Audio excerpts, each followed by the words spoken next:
Whatever the occasion, with ATL, you can never be out of style. ATL, bringing fabric to life.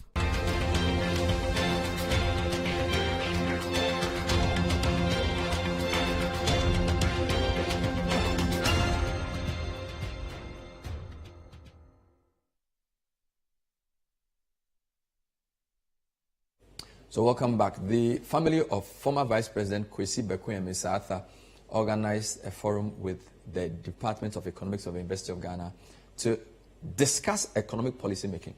Their guest of honor was the founder and president of the Africa Center for Economic Policy, Dr. K.Y Amoako. He was speaking about economic policy making in Ghana. Now, the initial plan was for me to just interview him for an hour. We decided to break it into two.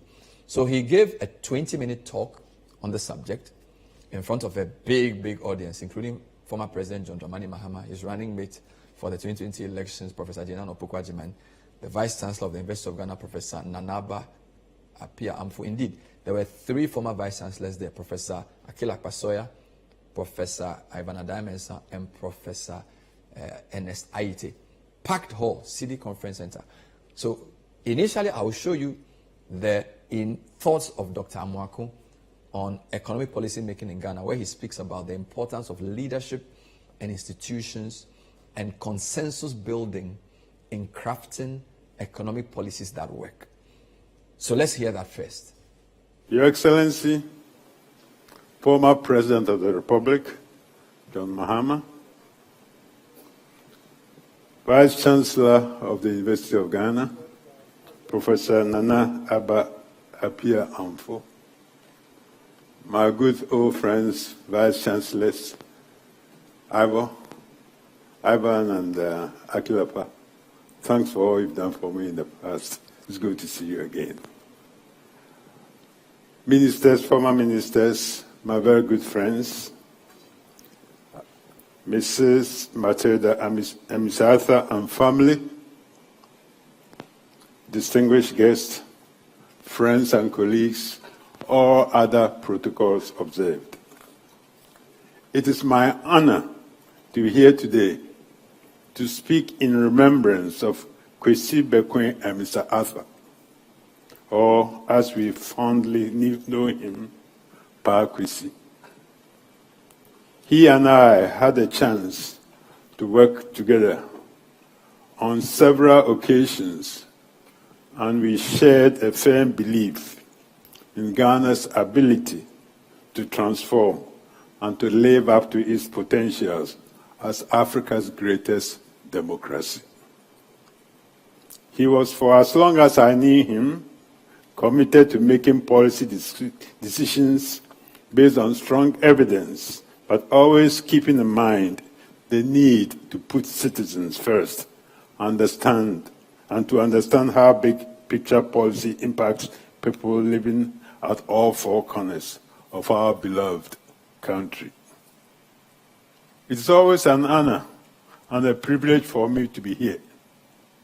I got my start in the Department of Economics. So I have my education at Legon to thank for a wonderful career. I also have Legon to thank for something even better. I was a student here when I met the most important person in my life, my dear wife, Philomena.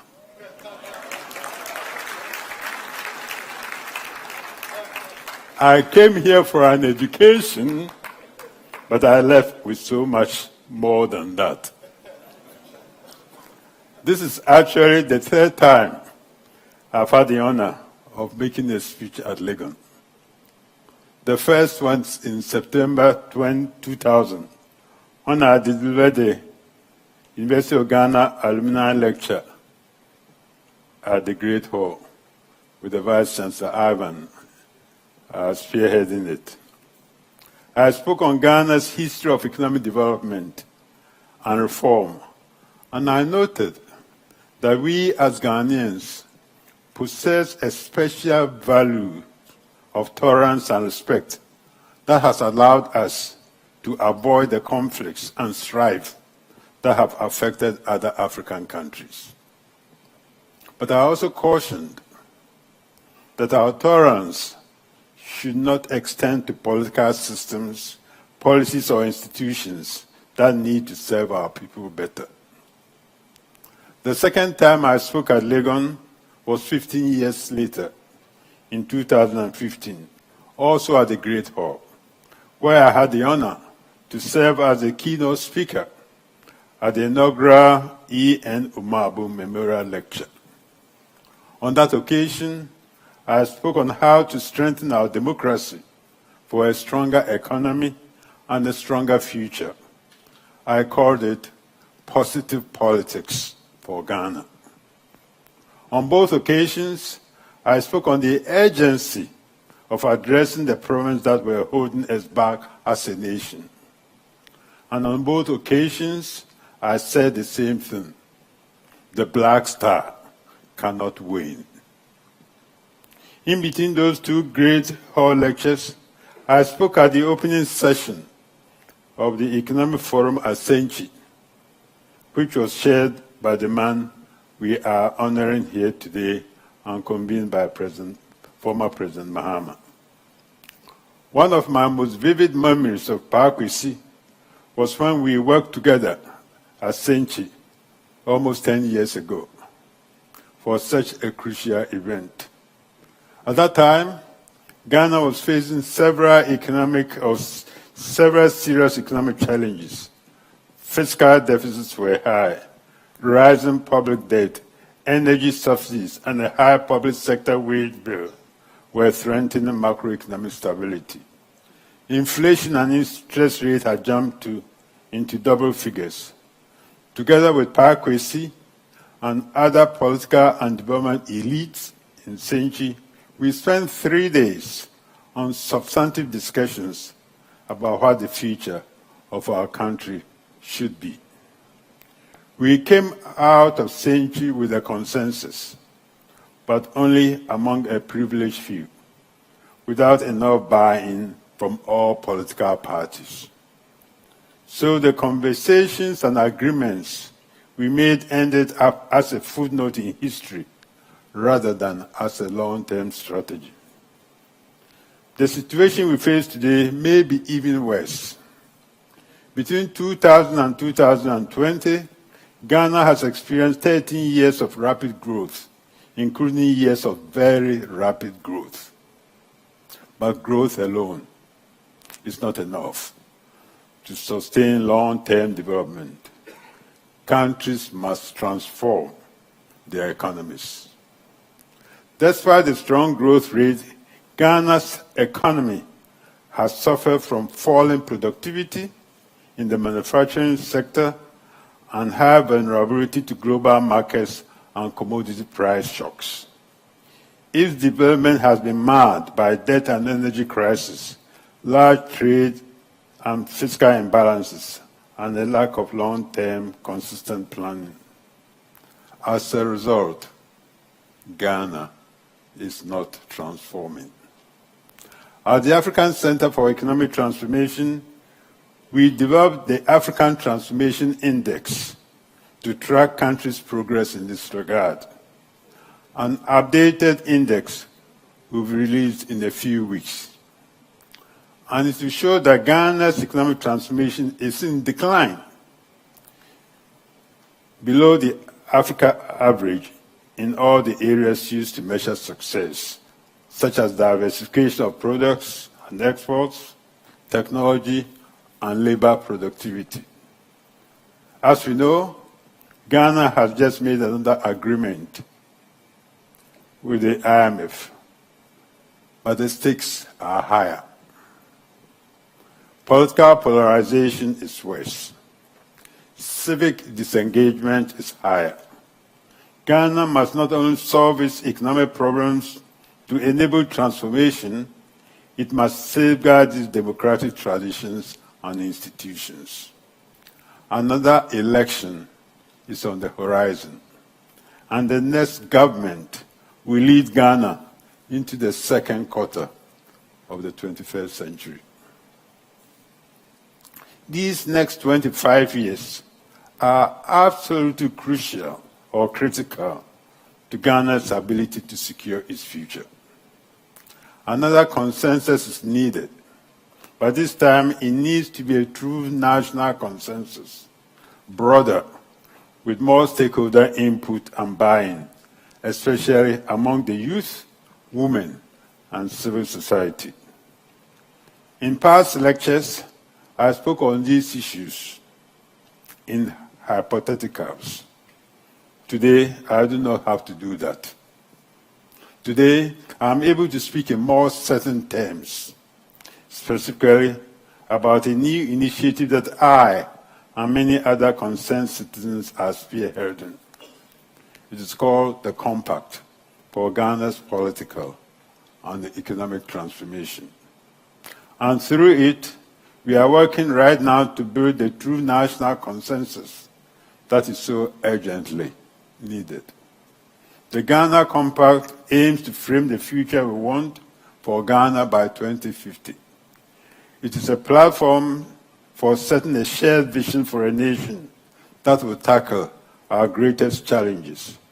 It is intended to put Ghana on a more secure path forward by bringing better balance to our democratic process and more voices into our policy decisions or discussions. Our core belief with the Compact is this: for Ghana to truly deliver on its ambitions and achieve its greatest potential, we need to build a social contract between our citizens and our government, no matter who is in charge, to set a long-term vision for economic transformation that delivers dividends for its people. We all know the issues all too well. Every time government changes, our policies and programs change. Our constitution, though it has served us well, was written too long ago to work for all of today's challenges. Women still face barriers to equal rights and equal participation. Our businesses are not as competitive as they should be. Our youth need the skills, training, and opportunity to succeed. And of course, our fiscal health is weak. So, what will the Ghana Compact do that is different than all that has come before? A lot. It is more than an idea. It is more than a framework. It is a call to action. The Compact is bringing ordinary citizens into the discourse and discussion so that the initiative is informed first and foremost by the people of Ghana, from the ground up, not the top down. It is engaging youth on the issues that will define their lives. It is building a consensus among a wide and varied group of stakeholders, from industry associations and trade unions to civil society, the leadership of Parliament, and the Council of State. In this way, the Compact is not just another diagnosis. When finished, it will propose concrete solutions to address the historic constraints and challenges to our fiscal health, to safeguard our democracy and increasing political polarization, distrust, and disengagement, and to put Ghana on a successful path to economic transformation and sustainable inclusive growth. As the African Center for Economic Transformation, we have worked closely with a network of most of the major policy think tanks and policy institutes to supply this initiative with empirical foundations. And I'm glad to see that ISA at the University of Ghana has been a great partner in this analysis. I thank them very much for that.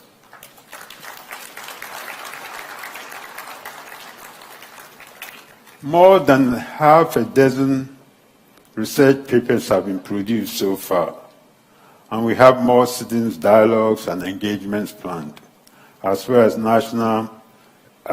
national mobilization campaign. Certain that we'll get into even more aspects of the Compact in the discussions that follow.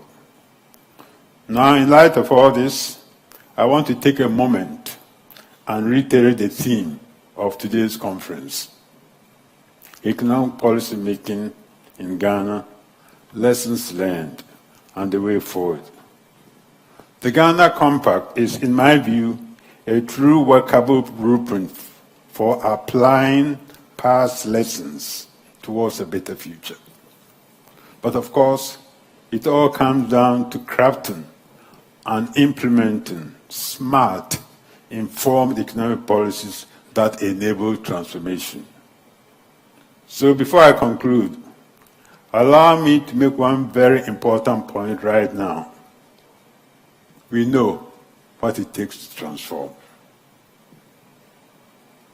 Other countries have done it, most notably in Asia, where Korea, Malaysia, and others offer examples to follow.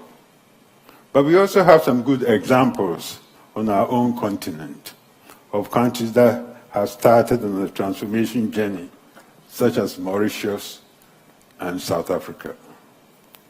ASET has studied this extensively, and we have a good idea of what works and what doesn't work.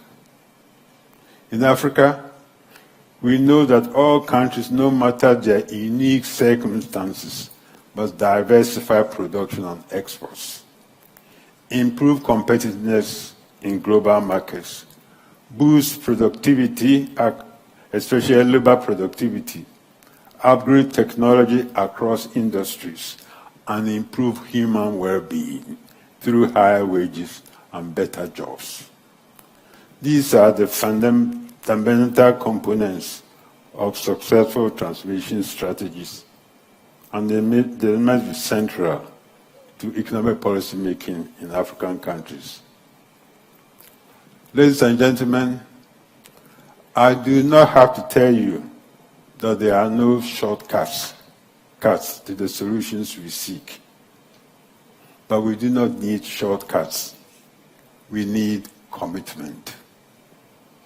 We need action. For too long, Ghana has suffered from a surplus of politics and a deficit of ideas. It is time to change that. The stakes are too high. The Ghana Compact does not provide all the answers, but it does provide a way forward. When I spoke at Senchi, I said that we are not just any nation. I believe this still today. I always will. We are a nation of unparalleled history and culture, with respect for one another and an unwavering belief in democracy. We have natural human resources that can propel us into the future. We have an engaged and innovative youth population ready to tackle the challenges of the 21st century. We cannot squander this gift we have. As I said earlier, the Black Star cannot win. As some of you may know, I recently wrote a book, Know the Beginning Well, which traces 5 decades of African development. The title is based on my favorite African proverb: if you know the beginning well, the end shall not trouble you. If you know the beginning well, the end shall not trouble you. It is in that spirit that I have approached the Ghana Compact. The next election will help set us on the course for the next quarter century. But we must learn from the past to ensure a better future for our children and for our grandchildren. I'm often asked what still motivates me or why I keep pushing. They are the answer. Pa Kwesi's children, his son Kwesi and his daughter Araba, are with us, and they help organize this event. And so is Matilda's granddaughter Emily. 2 of my own daughters, Nana and Mami, and 3 of my grandchildren, Kofi, Mina, and Kari, are also here today. So as I look around this room, I can see the future.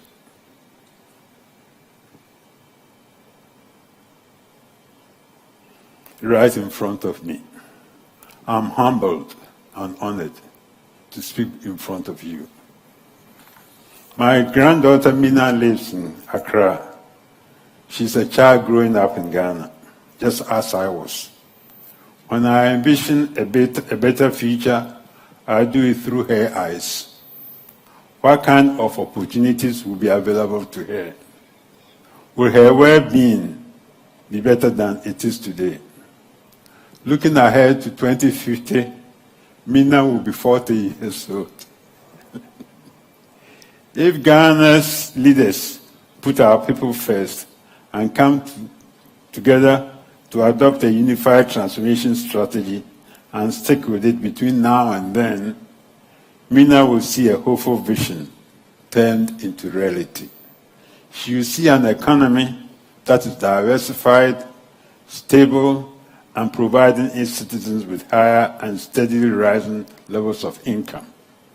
An economy that is generating more productive jobs and a workforce that is better equipped to excel with equal opportunities for women and men alike. An economy that is no longer based on traditional agriculture, raw materials, and extraction, low-value services, but on innovation, modern industries, and higher value services. An economy supported by higher and more efficient levels of national investment, propelled by sound fiscal strategies. If Mina saw all these things, she will see an economy that's becoming more sustainable and a society becoming more inclusive. She will see a country better equipped to deploy policies that will reach the poor and the vulnerable.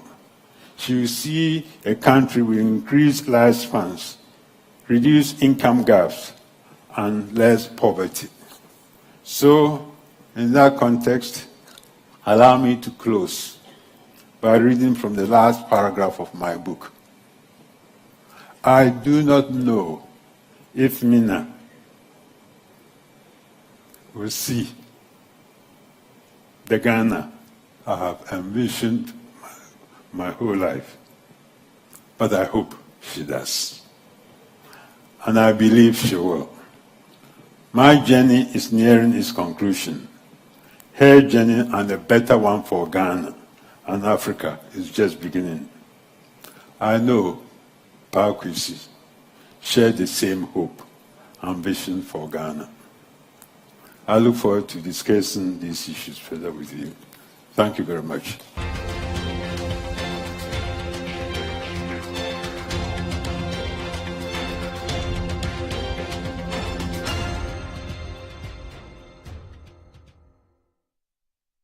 Pepsodent introduces charcoal and lemon essence. The unique combination of natural essences whitens teeth naturally for you and family, because every smile matters. New Pepsodent Herbal. Introducing a unique combination of herbal extracts in an antibacterial toothpaste for strong teeth and healthy gums that protects your family and you. Every smile matters.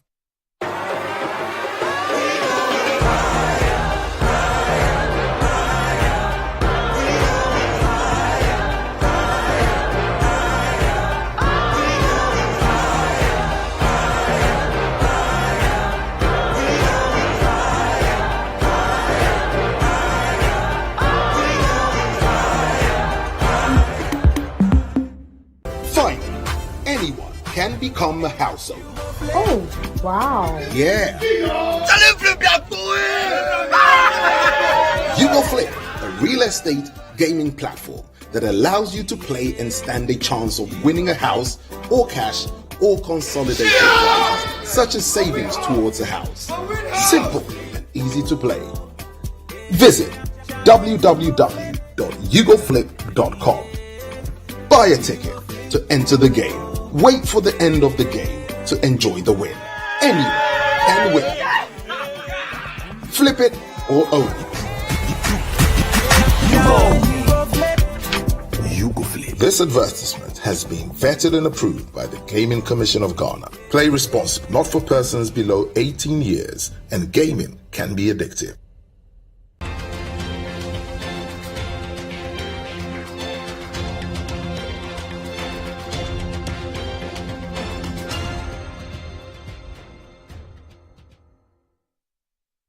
That was Dr. K.Y Amoako. He spoke for about 20 minutes, and you could tell the emotion. He was talking about the importance of continuity and consistency in policy making.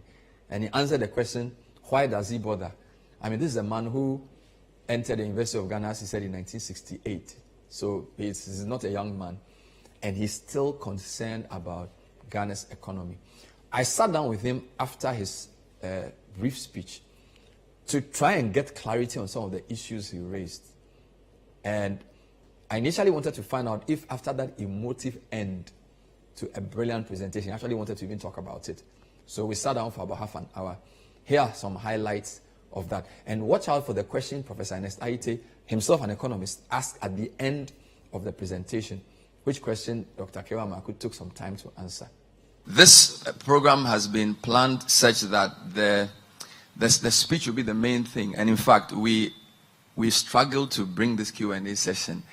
And you got me a bit teary-eyed at the end. So I really want to find out whether you want to go ahead to do the interview, because the speech was so elegant. And I think you ticked all the boxes. And sometimes questions can dilute the speech. So I want to ask before these people gathered, do you still want to go ahead? Or should we leave it at what you just did? Raise the sound. Do you hear me? Yeah. Yes, we can hear you. Ben, you've been trying to interview me for a long time. This is your opportunity. So you planned this together. So let's go ahead. Yeah, because initially it was 5 minutes, it became 10 minutes, it's 15 minutes, but we are so grateful. And you took the wind out of my sail, because my first question for you would have been, why do you even bother to talk about these things after having done development work since 1974? Right, but I think the MENA story you brought, it sort of answers it. And rarely do I start an interview having my first question being taken away from me. Was that deliberately in the plan? You wanted to? No, it's the passion. And I've been fortunate. I grew up in Ghana. I went to secondary school, government secondary technical school in Takoradi. Then I came to Legon, had a good career at Legon, like I said, and then I went to Berkeley. And when I was growing up, I was 13 years old at independence. Wow. So the spirit of a one Ghana, a one Africa, that Nkrumah articulated, that was what was in me.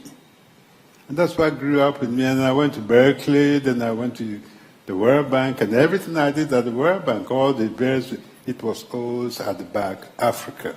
I worked with leaders. When I went to the Economic Commission for Africa, I worked with leaders. I brought them together, the UN. So the passion for what Africa could be, that was embedded in me when I was growing up, never left. So that is what drives me. And as I say, when you talk about the future, it's about the children, our young children. So those combination of my past and also my view of what the future should be, that's what drives me. How important is history in understanding current economic phenomena? Oh, very much so. And I said in my book, that's what I spent 500 pages trying to understand what has worked. So in terms of history for African economic development, to where we are today, forget the first decade of independence, but in the 80s and 90s, and you look from what happened then, the crisis we had with HIPAA, going back to HIPAA, bringing in poverty reduction strategies, structural adjustment, you name it, all those factors. And then when I was at the ECA and I started talking, there was a time, you remember, there was this story that Africa was growing, and the 6 of the 10 fastest countries in growing were African. The Economist at some stage had an article, Africa, the hopeless continent. And then they said, well, Africa, the hope, something like that. It changed.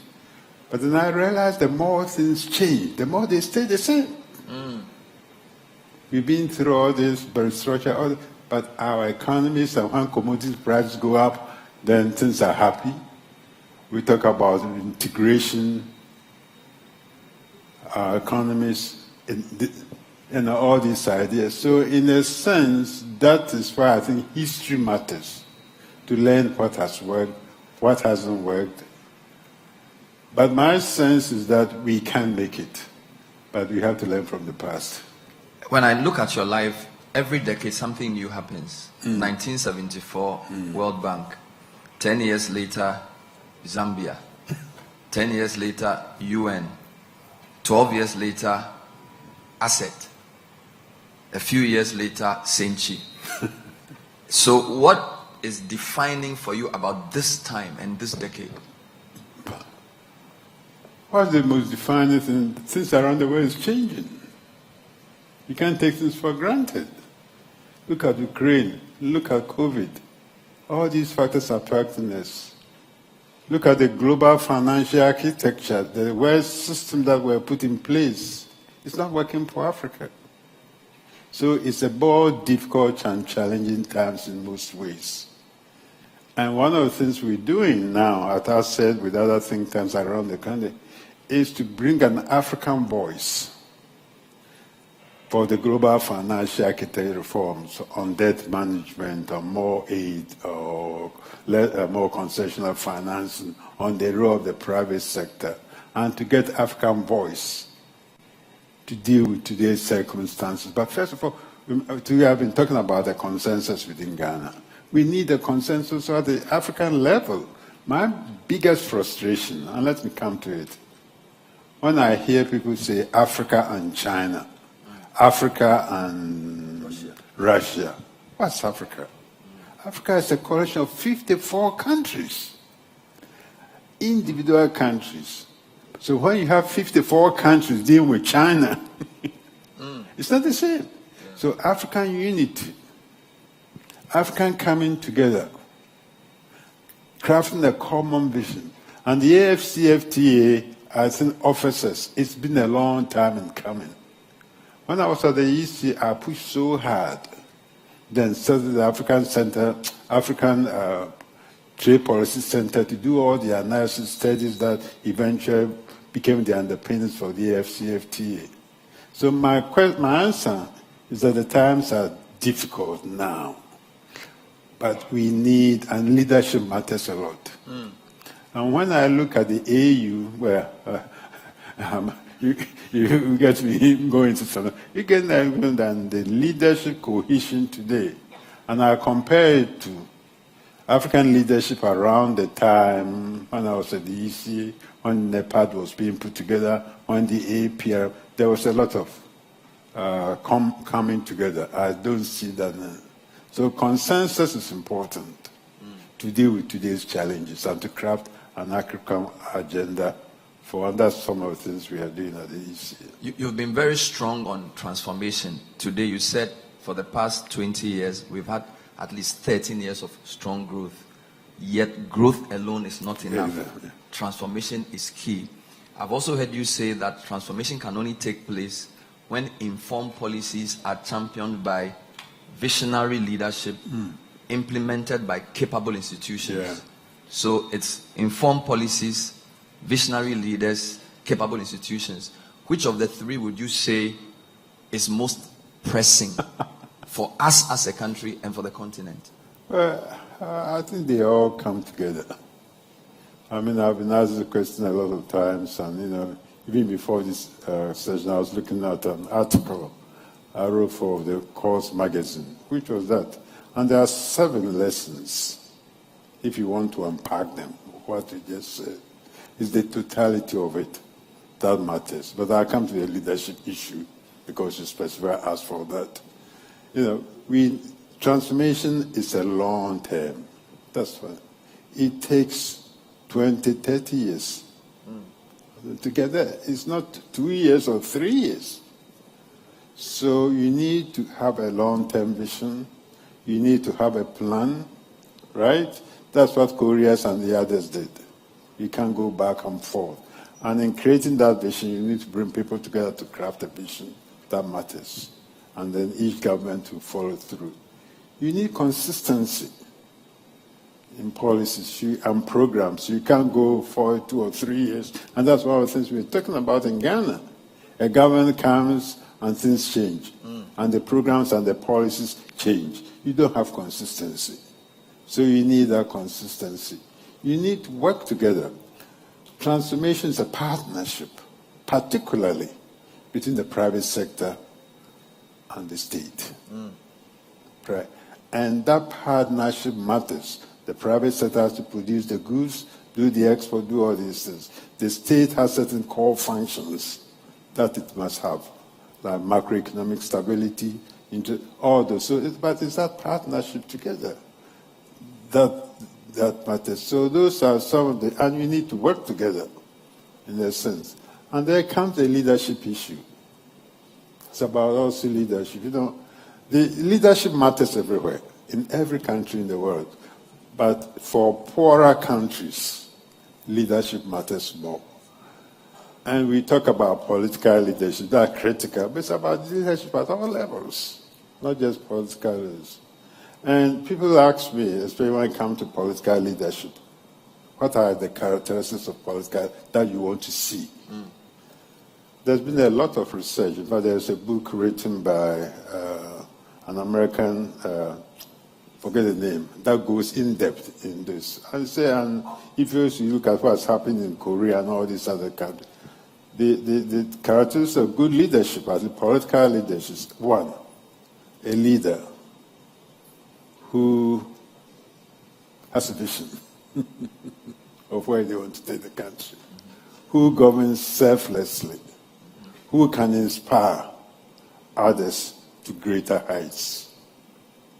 A leader who also believes in smart policies as an economist. So those are the characteristics.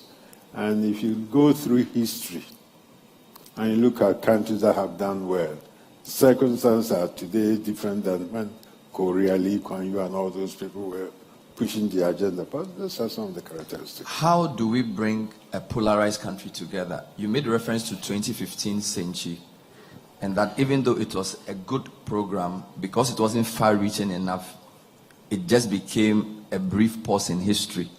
And the division in the country arguably is worse now than it was in 2015. We have an election in a year and a half. How do we keep our politics going without it continuing to divide us and preventing the consistency that you are talking about? Several things. I mean, this kind of discussion is important. That's what the compass is trying to do. Like you've been involved in all the people we brought together. I was very pleased to see the Twitter space conversations you guys were having. You were involved with the youth, talking about even, we had a Twitter space on values. In fact, that's one of the things we need to pick, values, our values as a people. Because people get the government they deserve, right? So it's our values also factor in. So it's consensus among the widespread people. It's looking at our values as a people and what we need to do differently. So those are some of the issues that the compass is trying to deal with. I have two more issues to raise before I would probably selfishly select one or two people I like to ask questions. Maybe Professor Adam and Co. A lot of times when you and those who want Ghana to do well complain about Ghana, my friends in the Western world think that Ghana is doing so well. You know, they say, look at the West African sub-region. You guys are the only quote-unquote correct country. So why are your people so worried? Right. So I don't know whether it is a wrong perspective or how should we situate Ghana's seeming success when we compare ourselves to our peers within the sub-region? Ben, that's a good question. I face that all the time. In fact, I was recently in Washington talking to a lot of people in terms of the compact, trying to get support for the compact in many ways. I met with the National Endowment for Democracy. I met with some people in the State Department. I have friends, as you can imagine, talk to them. And when you say Ghana, I say this Ghana story. Sometimes they look at me in disbelief that, in Africa, Ghana is a beacon for democracy. Obama came here and said so. Remember, Kamala Harris was recently here. It's true. If you compare it to what's happening in other parts of Africa, and they point to me, Burkina Faso, Mali, Sudan, Ethiopia, all those things. But the point I say is that democracy is important, and Ghanaians believe in democracy. But if you look at Afrobarometer, its recent report shows that the Ghanaians believe in is high, but they are still losing faith a bit. So it's not the same, at least among us. So that's my answer to your question. But more importantly, if we are a beacon, I think we can even do better to become even more a shining example to others. Is democracy a price we must pay for lower transformation? I ask this because some of the examples given, including Rwanda, including China, including Korea at the time, even Singapore to an extent, there was a certain level of continuity in government. They didn't have the sort of animated elections we have every 4 years. So that the consistency we are not having is a price we pay for having to change governments every 4 years. Is it a trade-off? What are your thoughts? Well, I addressed that question in the last chapter of my book. Because what I did was I took our political systems, I took our leaders I've worked with, and at some stage I compared Ghana and Rwanda. And I made the remark that we both had different histories. Rwanda as a country, genocide, strongman coming, brought the country together, right? Discipline, based upon the past, okay? And that's what has let Rwanda move forward and make so much progress. In Ghana, because our multi-party democracy and what I've just said, the back and forth, we don't have the same consistency of policies and programs. And a lot of people say, therefore, we need a strong man in Ghana. I say, hey, hold on. We have our own history as a nation. We started with Nkrumah's time, we went to the one-party dictatorship more or less later. We had military coup d'etats back and forth, and then we brought in democracy. That has sustained us for the last 30 years. We should be proud of that. We should be able to make corrective changes, but it doesn't mean we should throw it aside and bring in another. So every country's history. But what I said in the book was that if we can get our act together as Ghana for all the reasons, we become even a greater model. And that's what most African countries should go for. Wonderful. But the question was, how do we get our act together? That's what one of the reviewers of my book said. And that's what the compact is all about. Wonderful. So the compact is the bonus question. And that question is basically to say that you said some of the attempts to build consensus in the past have not been inclusive enough. So it's been very elite focused. So now you are bringing the youth, you are bringing women, you are bringing, in fact, you're going to have citizen engagement. Yeah. Let me be clear on that. I think the consensus at the time in Senchu was important. Okay. It brought us together, the key people, it moved us forward. It allowed the government to come up with the IMF program and stabilize the economy. It was good. So that's the point I'm trying to make. And President Mahama is here, Kwesi played a key role at holding governments. So what we're trying to do with this type of citizens' engagements, making sure the ordinary citizens, so for example, we have something called citizens' assemblies. We're going to go to about 20 districts in Ghana, put issues on the table like free SSHs. What do the people think? Health, what are the issues? What's working, what's not working? An issue like climate change. It's affecting Northern Ghana in particular. How do they see? What are the projects? Climate smart agriculture. How do we implement it? So getting citizens, voices into the debate, into the dialogue, and using that to help future governments. That's what I call it's about a social contract. Wonderful. And I think we have up to 1,000 citizens here. Please put your hands together for Dr. K.Y Amoako. And this is the K.Y Amoako Memorial. We're having a quick chat with our keynote speaker. So it's not really a keynote speech, it's a keynote interview. First time I've seen so in my life. I just want to acknowledge a few people to let them know we know they are here. And we are not going to take questions, but for such a high-level conversation, if there are a couple of quick comments, I'll take it. I want to acknowledge former VC, Professor Ernestaite, who just joined us. Put your hands together for him. I want to acknowledge former Deputy Minister Mona Korte, who also joined us. Thank you very much, Madam. Fifi Kwete, who is also the General Secretary of the NDC, is here with us. Let's acknowledge him, please. Guzitano is also here with us. Please put your hands together for him. And acknowledge Moses Asaga as well, a former minister of many things. Put your hands together for him. And former MP for Nabdam. So, look, I don't want to spoil this with too many questions. But since Ben Dochemalo said that Professor Adamensa has written a book we have not finished reading, there's a very big book indeed. It's one of the more broad-based academics I know. Prof, any quick thoughts on what your friend has said? You were chair when you invited him 2000 to give the University of Ghana lecture 23 years ago. And he's back here. You are also still here. Anything you need to ask him, or you are okay with what he said so far? So Ben, if you can go to Professor Adamensa, just a few quick thoughts from him. If not, I'll ask Professor K.Y Amoako. This one is reserved for just the former VCs. This is former VC corner. Hello. Well, I think I'm okay. Let the younger people. Okay, Professor K.Y Amoako. I don't think you heard Adam Mensah properly. Yeah, You said let the young people. Oh, the younger people. Okay. Okay, so that's Professor Aite then.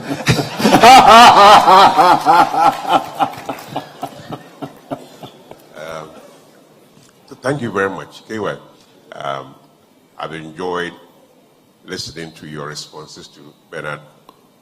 I've been quite active in the engagement with the compact.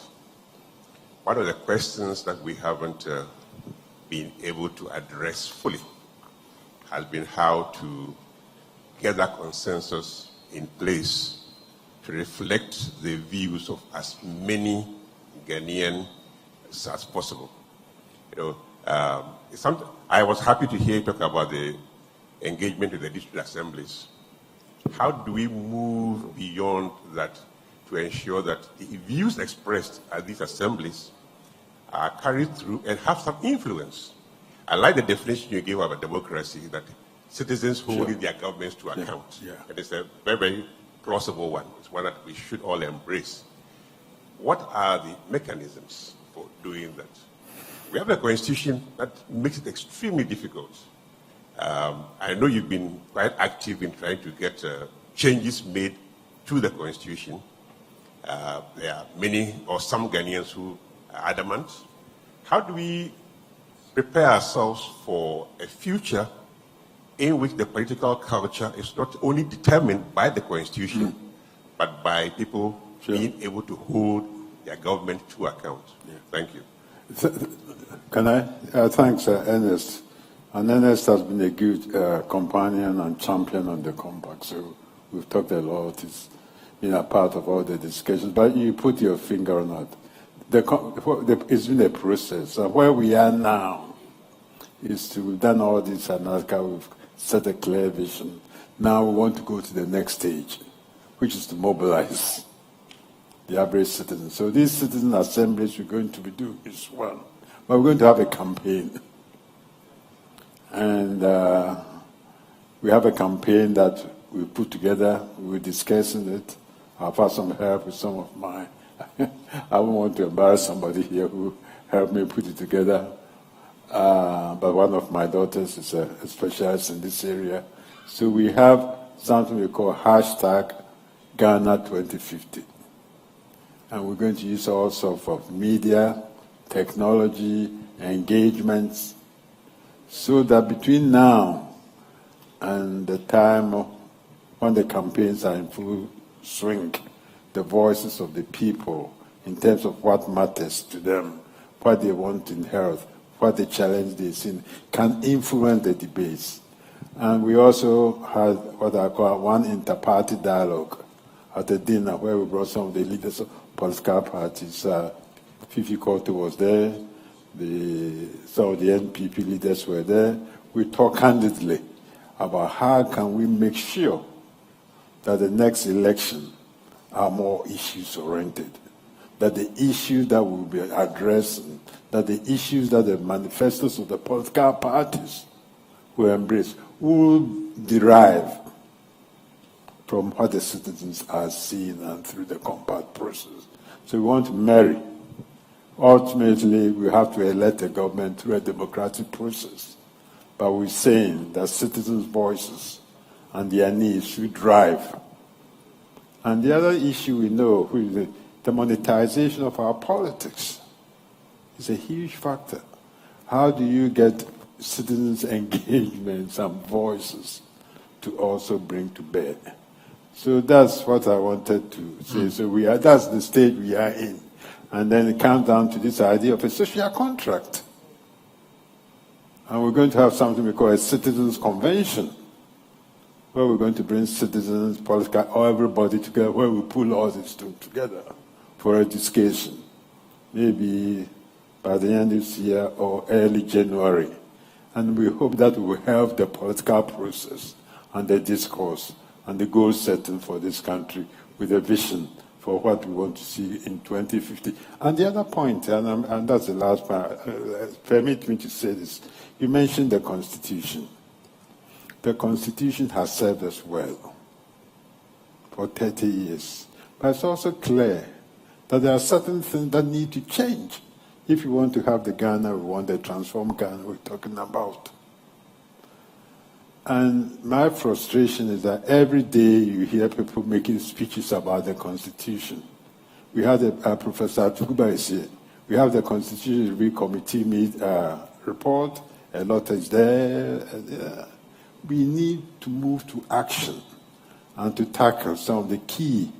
For example, in terms of the role of the National Plan Development Commission. I didn't say so, but when we were talking about the lessons, is that I said it's a partnership, consistency, but you need an agent somewhere that makes sure there's continuity. So the institution, NDPC. But when you see how the NDPC over the years has functioned and the constraint it faces, it's not been effective. And it's in the Constitution. Well, let's go back and say, how do we make the NDC? And what? NDPC. There's a strong force here. NDPC. Just push. NDPC. The P. Emphasis on the P. Not the D or the C. The P. The NDPC be the agent. That we set a long-term vision. Then you have 5-year development plans. Every government comes and has its 5-year development, but it ties to the long-term vision. And the NDPC becomes the referee. So institutions matter.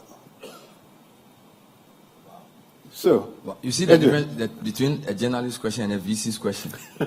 You spend almost 10 minutes answering the question. That's the cue for me to end. So we want to say thank you. Let's put our hands together for Dr. K.Y Amoako. And I need to say this. For any unanswered questions, get his book. You know, it is a very important book. I hope the Legon Bookshop has it. Know the Beginning Well. That is the title of the book. Yeah. And it is a must read for anybody who, Professor Babawati, nobody should graduate from development economics not having read that book. And I'm saying this as a former student of the department. And I hope you ratify it. In Columbia University and other places wonderful. So let's put hands together for Professor Dr. K.Y Amoako. Thank you. Welcome, Ben. So that was Dr. K.Y Amoako in conversation with me in front of a packed audience at the CD Conference Center, University of Ghana. It was part of the K.B. Emisa Arthur Forum to celebrate his legacy as economist and